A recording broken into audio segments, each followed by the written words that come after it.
All right, let's get right into it today, folks. We're diving deep into Kingdom Come, Deliverance II. And yeah, this is right up my alley, you know. Anything medieval, I am there. You give me a joust, a tankard of ale, I'm happy as can be. I even drag my friends to those Renaissance fairs every year. Yeah. I love the costumes, I love the crafts, I love the whole, just the immersive experience. You know, it's Yeah. fantastic. Well, that's exactly what makes Kingdom Come Deliverance 2 Yeah. so fascinating, right? This game, it leans hard into historical authenticity, and Yeah. it's really a far cry from your typical high fantasy RPG. Oh yeah, you're telling me we're not talking about, you Yeah. know, elves and dragons and all that kind of stuff. We're talking about the gritty reality of 15th century Mhm. Bohemia. Forget your Skyrims, forget your Baldur's Gates. This is history brought to life. And speaking of history, I think I mentioned to you before I actually backed the original Kingdom Come, Mhm. Deliverance on Kickstarter. And Oh man, I've been waiting for this sequel. yeah, And looking at these reviews, it looks like it was worth the wait. it seems like the reviewers agree with you. The reviews that I've seen, they're praising the immersive realism, the Mhm. attention to detail, and how it really makes you feel like you're living in this historical setting. So let's get into it. Let's break down what makes this game so special. We got a pile of reviews here. Yeah. And they're all buzzing about the games. Unique approach to RPG mechanics. Yeah, one of the things that really stands out to me is the depth of the gameplay systems. It's not just about clicking buttons and watching numbers go up. Everything from combat to crafting to social interactions, even just basic survival, requires a very methodical step-by-step approach. Wait, give me an example. I got to know how this plays out in the game. Well, one review mentioned that even just brewing a simple potion requires you to meticulously follow a recipe. Grind ingredients with a mortar and pestle, and carefully control the temperature of your concoction. Wow, that's incredible. It's like you're actually learning the craft. Exactly. And this commitment to realism extends to other areas as well. So for instance, the game's save system is notoriously unforgiving. You can't just save anywhere, anytime. You have to rely on these limited saves. And a special potion called Save Your Schnapps. Wait, hold on. Save your schnapps. What is that? So it's this alcoholic beverage that also lets you save your game. It's actually based on a real historical drink. And in the game, it's a precious commodity. You can buy it, find it. You can even brew it yourself, but it's not always easy to come by. So no more save scumming, huh? Uh-huh. That's going to make for some tense moments. Absolutely. It really forces you to live with the consequences of your actions. Part of what makes the game so immersive, right? Exactly. You're constantly reminded that every choice you make, every action you take can have some pretty serious repercussions. Precisely. And the sense of consequence is further amplified by the game's really reactive world. So NPCs have their own routines, they react to your actions, and they even remember your past deeds. It's not just a static backdrop. This world actually responds to your presence. Exactly. One reviewer described how they stole a keyring from a merchant, and the merchant actually went and changed their locks, making it harder to rob them again. Oh, wow. That's a really cool detail. It is. That's a really cool detail. It's like the world is actually paying attention to what you're doing. Yeah. But let's talk story for a second. What's our boy Henry up to this time around? Well, without giving too much away, it seems our blacksmith's son is caught up in some pretty high-stakes political drama involving kings, usurpers, and really the fate of Bohemia itself. Oh, juicy. Um, From what I've seen, the storytelling doesn't really shy away from the brutality and complexity of the era. yeah, you're right. The reviewers are really praising the game's mature and nuanced approach to storytelling. It's not just about good versus evil, it's about navigating a world of moral ambiguities and making these tough choices with lasting consequences. There's not all swing a sword and save the princess, right? Yeah. There's actual depth to this narrative. Absolutely. Yeah. And it's not all doom and gloom either. There are moments of humor, wit, even some surprising romance woven into the tapestry of the story. You had me at romance. But seriously, I'm all for a game that can balance serious themes with those moments of levity. Yeah. You know, it brings a world to life. Yeah, speaking of details, the reviewers are also raving about the game's side quests. They're not just these generic fetch quests or kill quests. They're often complex, multi-layered, and full of surprises. Give me an example. I'm always a sucker for a good side quest. Well, one reviewer mentioned a quest where you have to investigate a haunting in a mine. It starts as a simple ghost story, but it quickly evolves into something much more sinister, with twists and turns that keep you guessing until the very end. Ooh, that sounds incredible. And it really speaks to the game's ability to kind of blend this historical realism Yeah. with elements of folklore and the supernatural. Exactly. And it's that willingness to embrace those unexpected elements that really makes Kingdom Come, Deliverance II, so captivating you never know what's going to happen next. And that keeps you on the edge of your seat. Okay, so we've talked about realism, we've talked about the story, but what about the actual gameplay? How does Kingdom Come, Deliverance II, handle things like combat and character progression? Well, let's start with combat. It's definitely not your typical button-mashing RPG experience. Oh. Tell me more. What makes it so unique? Well, for starters, it's incredibly realistic. You have to think about your positioning, your stamina, and the type of weapon that you're using. Every swing, every parry, every thrust has weight and consequence. Sounds intense. It's like you're actually learning to fight, not just spamming attacks. Exactly, and there is a steep learning curve. Yeah. But once you master the mechanics, it's incredibly satisfying. I can already feel the adrenaline pumping. Yeah. What about character progression? How does that work? It's very organic. You don't choose a class at the beginning. You develop your skills based on how you play. So if I spend all my time practicing sword fighting, I'll become a skilled swordsman. But if I focus on diplomacy and persuasion, I'll become a smooth-talking negotiator. Exactly, and as you improve your skills, you unlock new perks and abilities that further enhance your chosen playstyle. So you're not just leveling up, you're actually shaping your character's identity. Precisely. And this ties back to the game's emphasis on player choice and consequence. Every action that you take, every skill that you develop contributes to who Henry becomes and how the world perceives him. And that brings us back to the fascinating world of Kingdom Come Deliverance II. We touched on the political landscape earlier, but I think it's worth exploring further. Oh yeah, let's dig into that a little bit more. So the game is set in Bohemia in the early 15th century, a time of great upheaval and political turmoil. Right. The King Wenceslas IV. He's facing a challenge from his very ambitious half-brother, Sigismund, who's vying for the throne. Oh, so it's like a classic power struggle, right? Exactly. But how does Henry, our humble blacksmith's son, how does he get caught up in all of this royal... Well, that's the beauty of it. Do not automatically align with any particular faction. You can choose to support Wenceslas. You can side with Sigismund. Or you can even try to play both sides against each other. Oh, sneaky. Right. So it's not just about following a predetermined path. You actually have a say in how the political landscape unfolds. Exactly. And, as you might imagine, your choices have consequences. One reviewer mentioned that your actions can actually influence entire regions of Bohemia, swaying the balance of power and ultimately determining the fate of the kingdom. Whoa, that's pretty heavy stuff. Yeah? You're not just playing a game, you're actually shaping history. But it's not all about grand political schemes, is it?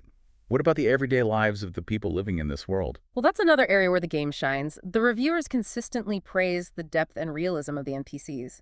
So they have their own routines, their own motivations, and their own reactions to the events unfolding around them. So they're not just a bunch of cardboard cutouts standing around waiting for you to interact with them. They actually feel like real people. Exactly. One reviewer described a scene where they witnessed a group of villagers arguing over the price of grain, completely oblivious to Henry's presence. Oh, wow. It's those little touches that really bring the world to life. I love that. You know, it's like you're not just playing a game, you're actually peeking into this window of the past. But speaking of the past, one thing that's always fascinated me about medieval history is the role of religion. Does Kingdom Come Deliverance II delve into that aspect of the era? It certainly does. In fact, religion plays a pretty significant role in both the story and the setting. So the game is set during the early days of the Hussite movement, which was a religious reform movement that swept through Bohemia in the 15th century. Whoa, the Hussite movement. Yeah. That's some serious historical depth. For those of us who aren't like total history buffs, can you give us like a quick rundown of what that was all about? Yeah, in a nutshell. The Hussites were challenging the authority of the Catholic Church. They were advocating for reforms and greater religious freedom. Their ideas were very controversial, and they eventually clashed with both the Catholic Church and the Holy Roman Empire. So it was a time of, like a lot of religious and political upheaval, and Henry finds himself right in the middle of it. Exactly, and just like with the political factions, you're not forced to align yourself with any particular religious group. You can choose to support the Hussites, remain loyal to the Catholic Church. Or you can even kind of forge your own path. This is blowing my mind. It's like every aspect of this game is interconnected, and your choices have these ripple effects across the entire world. But with all this talk about history and religion, I'm starting to wonder, is there any room for fun in this game? Does Henry ever get to, like, let loose and have a good time? Of course. It's not all doom and gloom. The reviewers consistently mention the game's sense of humor. It's often dark and sarcastic. Yeah. It's definitely present. Give me an example. I need a good chuckle. After all that talk about religious wars and political intrigue. One reviewer described a quest involving a drunken gamekeeper who insists that Henry is his horse and proceeds to ride him around the forest. Okay, that's hilarious. Right. And totally unexpected. So it's good to know that even in a world as serious as this, there's still room for some lighthearted absurdity. But, Yeah. with all this talk about realism and historical accuracy, I gotta ask, are there any aspects of the game that feel anachronistic? Like anything that pulls you out of the immersive experience? That's a great question. And while most reviewers praise the game's commitment to that historical authenticity, there are a few elements that might raise an eyebrow for those seeking that pure historical accuracy. Like what? I'm curious to know. What aspects of the game might stray from the history books? Well, one example is the inclusion of a thieves' guild. Now, while such organizations did exist in some form throughout history, their portrayal in the game might lean more towards the romanticized Robin Hood-esque version than the gritty reality of medieval crime. I see what you mean. It's a classic RPG trope. But does it really fit within the context of this historically grounded world? That's a matter of opinion, of course.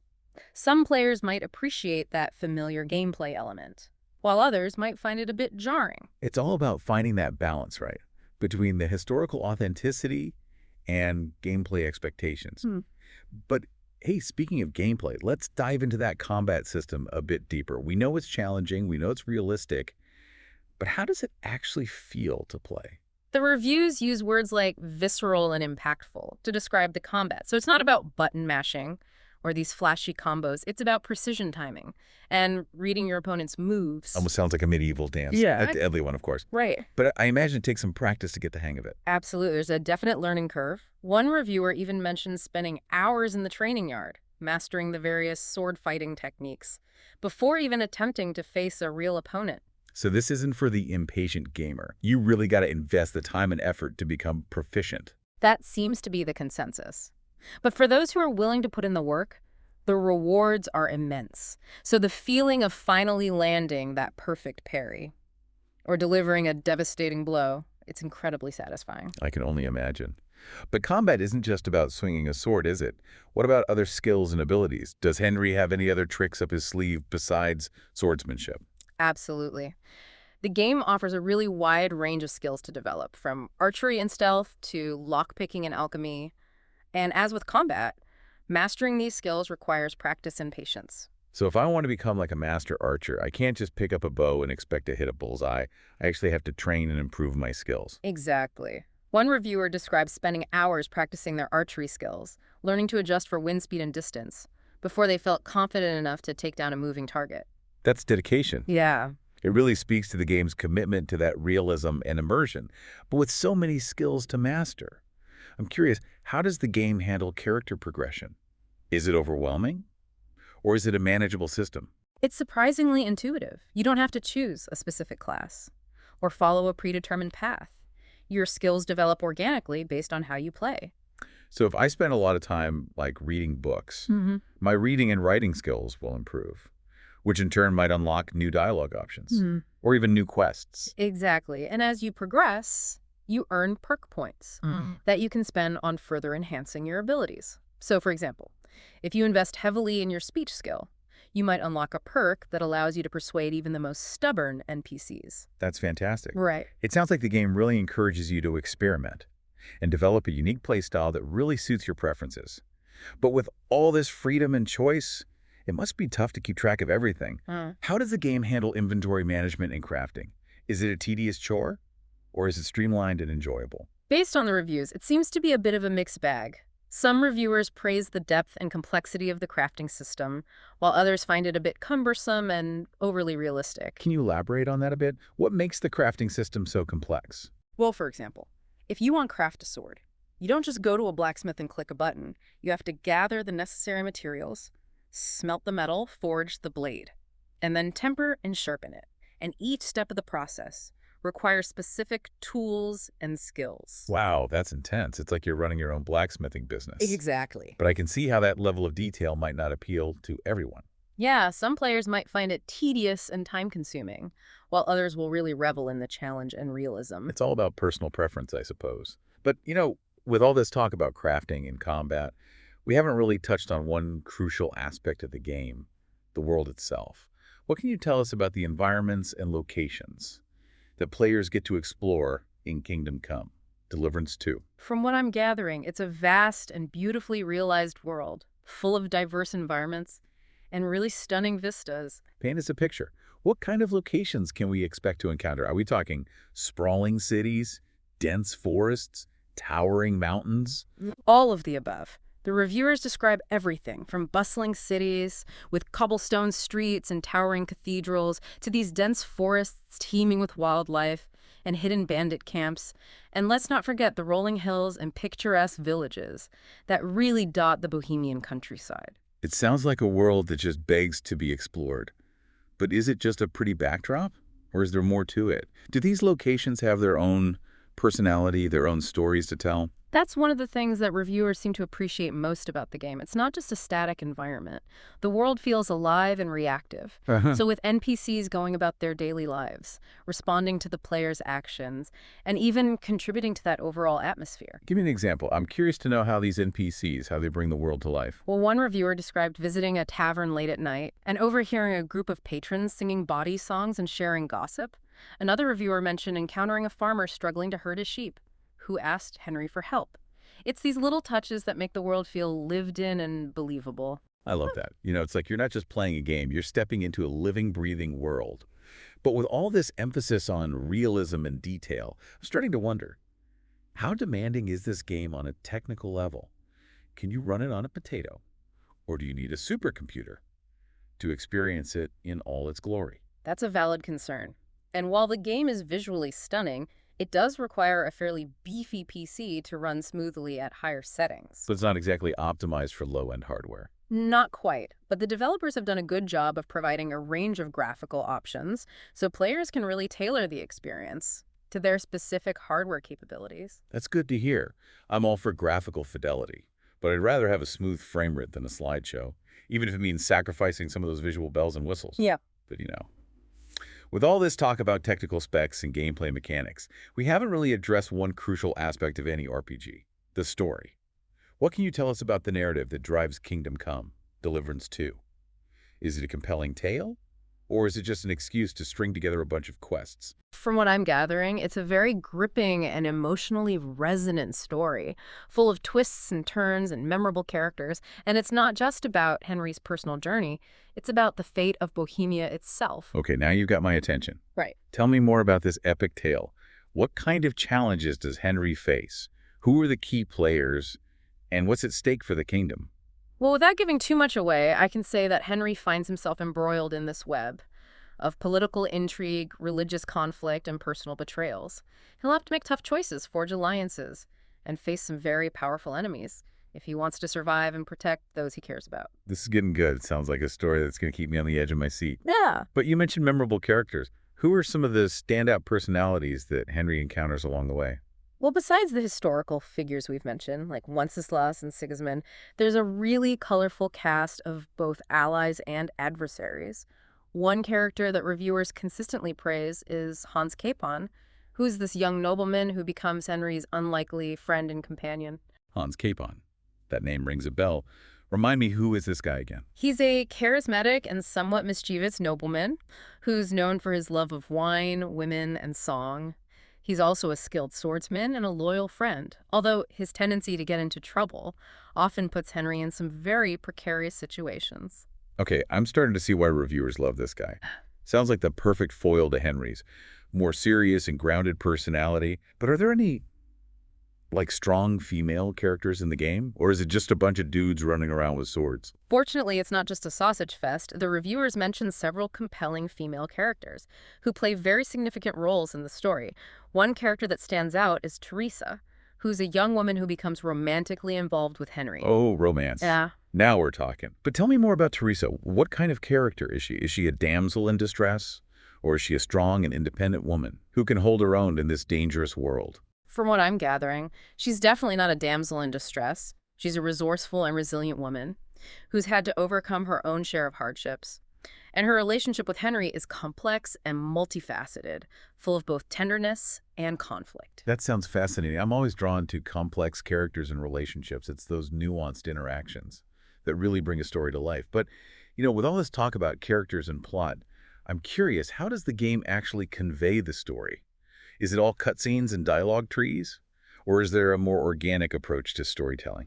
It seems to be a blend of both traditional and innovative storytelling techniques. There are certainly cutscenes and dialogue choices that advance the plot, but there's also a strong emphasis on environmental storytelling and emergent narratives. Environmental storytelling. What do you mean by that? Well, for example, you might stumble upon a battlefield littered with corpses and weapons, hinting at a recent battle.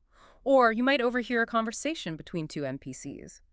That sheds light on a local mystery, so it's about piecing together the story through observation and exploration, rather than having it explicitly spelled out for you.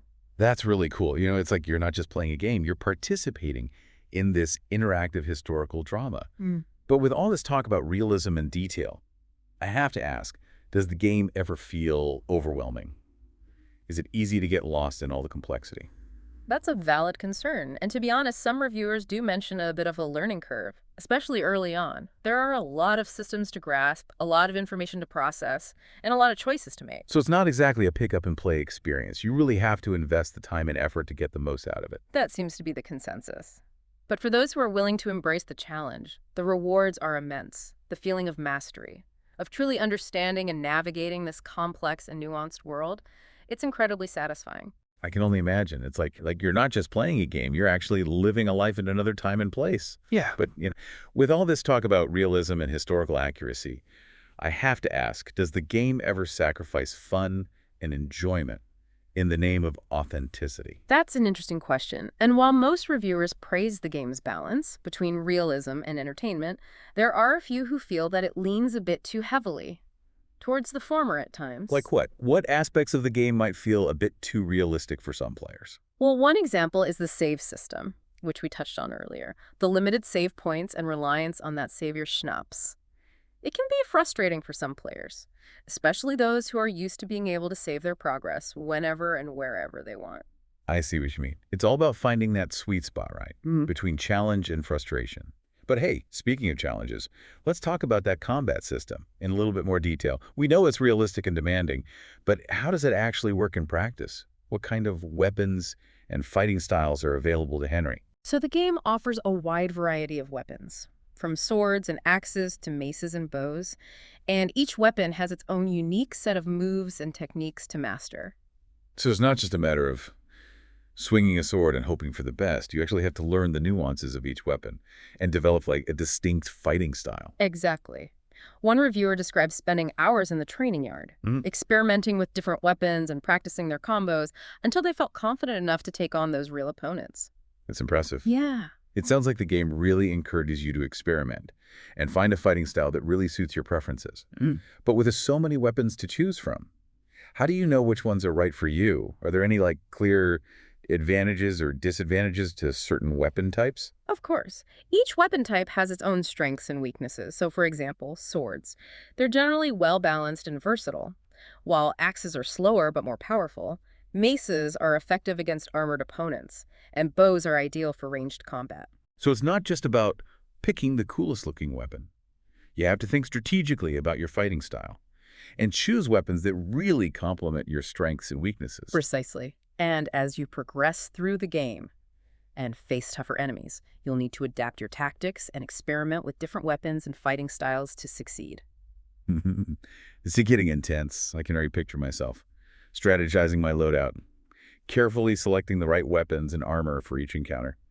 But with all this talk about combat, I'm starting to wonder, how does Henry actually heal himself in this game? Are there potions and healing spells? Or is it a more realistic approach to injury and recovery? The game takes a surprisingly realistic approach to healing. There are no magical potions or healing spells. Instead, you have to rely on bandages, poultices, and even surgery to treat your wounds. Surgery. Yikes. Yeah. That sounds intense. But I guess it makes sense given the game's commitment to historical accuracy. But how does surgery actually work in the game? Do you have to perform it yourself? Or are there NPCs who can kind of help you patch yourself up? There are both options available. You can learn basic first aid skills and treat those minor wounds yourself. But for more serious injuries, you'll need to seek out a barber or a surgeon who can perform more advanced A procedures. barber. Wait, didn't barbers also act as surgeons back in the day? That's right, in medieval times, barbers often performed those minor surgical procedures like bloodletting and tooth extraction. Wow, that's fascinating. It's those little historical details that really make the game come alive. But speaking of historical details, one thing I'm curious about is the role of women in this game. We talked about Teresa, but are there other significant female characters, and how are they portrayed?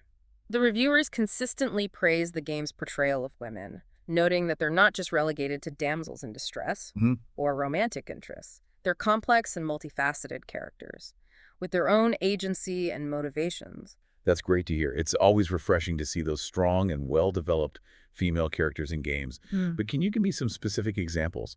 Who were some of the other notable women that Henry encounters? Well, besides Teresa, there's Stephanie, a noblewoman who's caught up in the political machinations of the era. She's a shrewd and ambitious woman who's not afraid to use her influence to achieve her goals.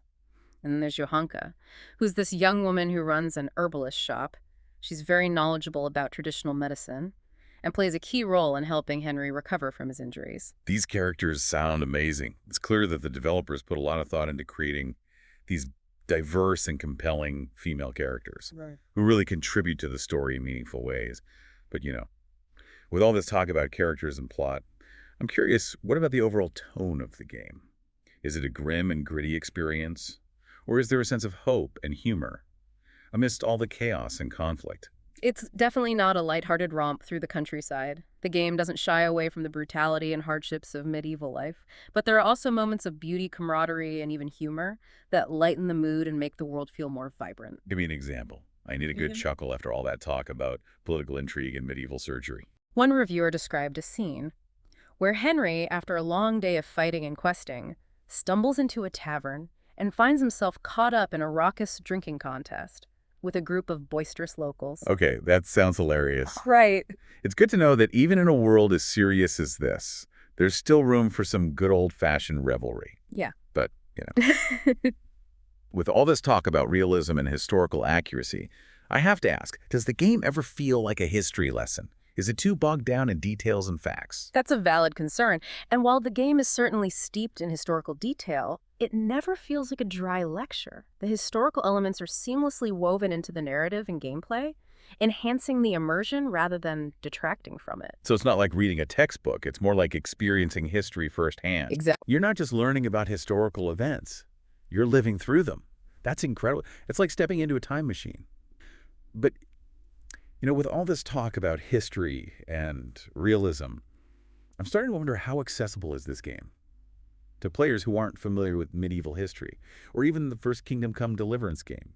Do you need a PhD in medieval studies to understand what's going on? That's a good question. And while some knowledge of the historical context might enhance the experience, it's not strictly necessary to enjoy the game. The developers have done a good job of providing enough exposition and context within the game itself to keep players informed, without overwhelming them with historical minutiae. That's reassuring to hear. I'm all for historical accuracy, but I don't want to feel like I'm taking a pop quiz every time I start a new quest. But speaking of quests, one thing I'm curious about is the variety and scope of the quests in this game. Are they all about fighting and saving the world? Or is there a more diverse range of activities and challenges? From what I'm gathering, the game offers a very rich and diverse tapestry of quests, ranging from epic battles and political intrigue to more personal and character-driven stories. Give me some examples. What kind of quests can players expect to embark on in Kingdom Come Deliverance II? Well, one reviewer mentioned a quest where they had to investigate a series of mysterious murders in a small village. Another reviewer described a quest where they had to help a local lord reclaim his stolen property from a band of bandits. And then there are quests that focus on more mundane activities, like crafting, hunting, and even That romance. sounds amazing. It's like you're not just playing a game, you're living a life in another time and place. But with so much to do and see, I'm curious, how long does it actually take to complete the game? Is it a quick weekend adventure? Or is it a sprawling epic that will consume hours of your life? Based on the reviews, it seems to be a pretty substantial and immersive experience, with completion times ranging from 40 to 60 hours, depending on your playstyle and how much you explore. Wow, that's a serious time commitment. But I guess that's to be expected from a game with this much depth and detail. But with all this talk about realism and historical accuracy, I have to ask, does the game ever feel like a chore? Is it ever tedious or repetitive? That's a valid concern. And while the game is certainly challenging and demanding, the reviewers consistently praise its ability to keep players engaged and entertained throughout that lengthy playtime. So the world is so rich and detailed, the characters so compelling, and the story so engrossing that you rarely feel like you're grinding or going through the motions. That's fantastic to hear. Right. It's all about finding that balance between challenge and enjoyment. And it sounds like Kingdom Come Deliverance II achieves that balance beautifully. But, with all this talk about gameplay and story, we haven't really touched on one crucial aspect of any game, the music and sound design. What can you tell us about the auditory experience of Kingdom Come Deliverance II? Does it enhance the immersion or does it kind of fall flat? The reviewers consistently praise the game's immersive sound design, noting that it contributes significantly to the overall atmosphere and realism. Can you elaborate on that? What specific aspects of the sound design really stand out? Well, for example, the environmental sounds are incredibly detailed and realistic. You can hear the rustling of leaves in the wind, the chirping of birds in the trees, and the distant clanging of blacksmiths' hammers. And the music is equally impressive, with a haunting and evocative score that perfectly captures the mood and atmosphere of the era. That sounds amazing. It's those little details that really make a world come alive. But speaking of details, one thing I'm curious about is the game's voice acting. Is it top-notch, or does it suffer from the dreaded video game voice acting syndrome? Fortunately, it seems that the developers spared no expense when it came to voice acting. The reviewers consistently praise the quality of the performances, noting that the actors bring the characters to life, with a lot of nuance and emotion. That's great to hear. Nothing ruins immersion faster than bad voice acting. But with all this talk about sound and visuals, I'm starting to wonder, how demanding is this game on a technical level? Can you run it on a toaster? Or do you need a NASA supercomputer to experience it in all its glory? That's a valid concern. And while the game is certainly visually impressive, it does require a fairly beefy PC to run smoothly at those higher settings. So it's not exactly optimized for low-end hardware. Not quite, but the developers have done a good job of providing a range of graphical options so that players can tailor the experience to their specific hardware capabilities. That's good to hear. I'm all for graphical fidelity, but I'd rather have a smooth frame rate than a slideshow, even if it means sacrificing some of those visual bells and whistles. And speaking of bells and whistles, there's one more aspect of the game that I'd like to highlight. It's that attention to historical detail. Oh yeah, we've touched on this a little bit throughout our conversation, but I'd love to hear more about the specific ways the game brings history to life. What kind of research went into creating this world? Expert speaker. Okay, so we're back and ready to wrap up our deep dive into Kingdom Come. Deliverance II. We've covered so much, from the nitty-gritty details like crafting and combat, to the really complex story and all those interesting characters. And what really sticks with me is this whole idea of consequence that seems to permeate every aspect of this game. Every decision, every action you take, it has these ripple effects, shaping not just Henry's fate, but the whole world around him. Yeah, it's really that level of player agency that makes the game so compelling. You're not just following this predetermined path, you're actually forging your own destiny in a world that feels truly reactive and alive. And the world, oh man, I can practically smell that wood smoke. Yeah. And hear the blacksmith's hammer ring in the distance. All the reviewers rave about the visuals and the sound design. And, they say it's like, Yeah. You're stepping right back into the 15th century. The developers definitely went above and beyond to create a world that feels immersive and believable. From those meticulously crafted environments to those richly detailed NPCs, just going about their everyday lives, it's a world that really makes you want to explore it. And then there's the story. It's this complex tapestry of political intrigue, religious conflict, and all these personal struggles. Henry's journey isn't about saving the world from some ultimate evil. It's about navigating the complexities of this really turbulent era and making choices that shape not just his own destiny, but the fate of Bohemia itself. And those characters, both the historical figures and the fictional ones, they're just as captivating, right? They're not just those cardboard cutouts we see in so many games. They're these fully realized individuals with their own motivations, flaws, and ambitions. Like the world is populated by these real people, each playing a part in this grand historical drama. I really like how the game tackles these gray areas of morality. You're not forced into this like a binary choice between good and evil. You have to make tough decisions, often with unforeseen consequences, and really wrestle with the weight of those choices. Exactly, and that's what sets this game apart from so many other RPGs. It's not about following that predetermined path to righteousness. It's about navigating a world of moral ambiguity and coming to terms with the fact that even the best intentions can sometimes lead to unintended outcomes. But even with all that seriousness, the reviewers say, there's this vein of humor running through it all, these moments of levity and unexpected encounters, and those flashes of wit that make you smile even in the midst of all that turmoil and chaos. Yeah, it's that blend of light and dark, the humor and the drama, that makes Kingdom Come, Deliverance II, feel so human, so relatable. So we've talked about all the good stuff, but let's be honest. No game is perfect. What are some of the criticisms that reviewers brought up? What might give a potential player pause? Well, the combat system, while it's praised for its realism and depth, is also described as being quite challenging, with a steep learning curve. It's not a button masher. You really have to master the timing, the positioning, and those different fighting styles to succeed. So not for the faint of heart, or those looking for a casual hack and slash experience. Exactly, and the save system, with those limited save points, and that reliance on savior schnapps. It can be frustrating for some players, especially those who are used to being able to save whenever and wherever they want. Right. And let's not forget the technical side of things. Reviewers mention that. The game can be demanding on your hardware, and there are occasional bugs and glitches that can pop up. True, but these seem to be relatively minor issues that don't detract too much from the overall experience. Okay, so a few rough edges here and there, but nothing game-breaking. But even with those criticisms in mind, it sounds like Kingdom Come Deliverance II is a pretty remarkable achievement. It's ambitious, it's complex, and it's really unlike anything else out there. Yeah, it's a game that demands your attention, your patience, and your willingness to engage with this world that doesn't hold your hand.